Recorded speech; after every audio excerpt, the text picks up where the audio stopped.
Šis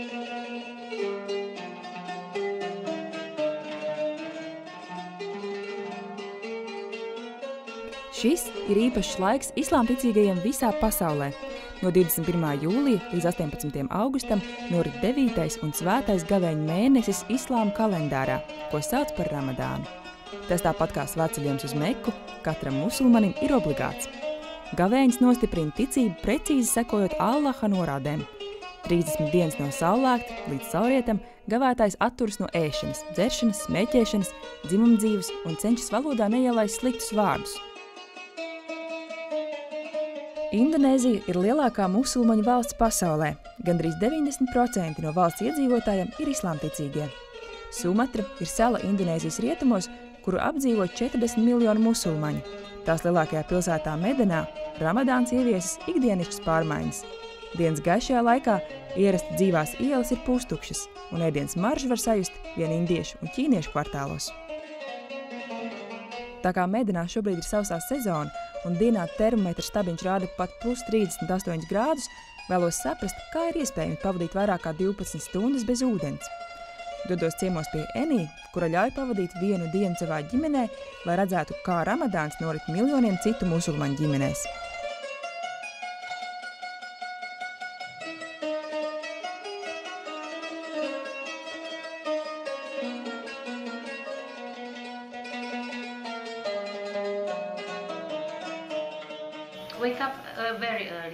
Ramadāna laikā es ceļos ļoti agri, 3:30 no rīta. Sāku gatavot ēst, vārīt rīsus, dārzeņus, parūpējos par proteīnu daļu visai dienai. Zīvis, olas, tofu, tempe. Protams, arī dažādi dārzeņu un augļu sulas. Pagatavoju pusstundu līdz 4 no rīta. Tad mostas vīrs un bērni, un mēs kopīgi ēdam. Pēc rīta lūkšanām seko gara diena. Ramadāna laikā musulmaņi īpaši dedzīgi nododas Korāna lasīšanai. Bez parastajām 5 ikdienas lūkšanām katru gavēņa nakti pēc 5. lūkšanas izpild vēl 6. papildus lūkšanu. Enī stāsta, ka grūtākais nesot visu nedzeršanu un neēšana, bet tīru domu un atvērtu sirds saglabāšanu visu mēnesi.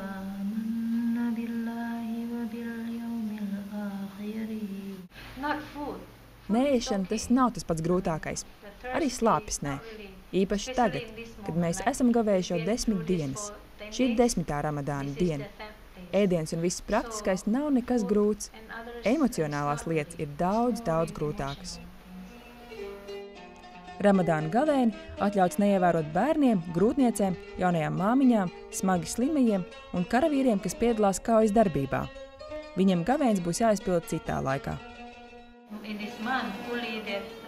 Šomēnes, cik vien iespējams bieži, mēs lūdzamies.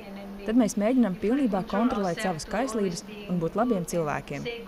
Mēģinām palīdzēt līdzcilvēkiem, būt atsaucīgiem, atbalstīt tos, kuriem ir grūti. Ramadāns atgādina par pašiem cilvēcīguma pamatiem. Nebūt liekuļiem ne pret sevi, ne citiem. Ja esam darījuši sliktu, šis ir laiks, lai nekautrētos lūgt piedošanu un nožēlot.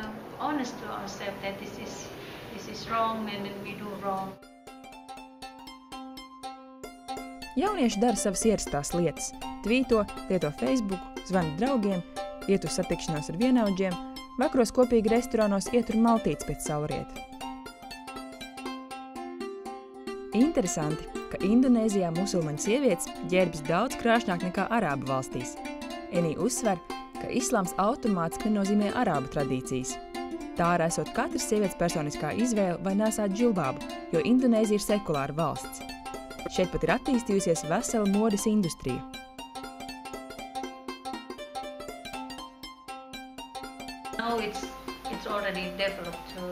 Tagad sieviešu musulmaņu drēbes ir attīstījušās līdz idejai par modi un stilu, kā apsekt sevi, bet joprojām izskatīties skaistām un krāsainām, nevis tumšām, melnām un pelēkām. Musulmaņu sievietēm taču arī ir šarms, un mēs arī esam skaistas un jaukas, tikpat cik mūsu personības. Enī meita parāda man, kā pareizi noklāt matus un ļauj piemērīt vienu no savām košajām kleitām, kas, lai arī nosedz rokas un ir ar augstu apkakli, liek justies sievišķīgi.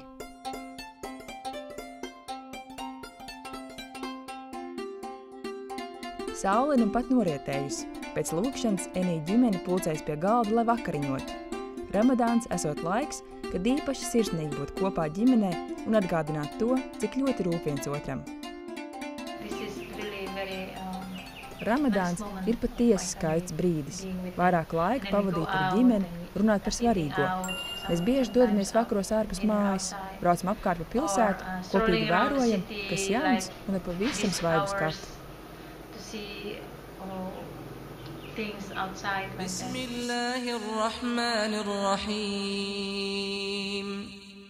Alif Lam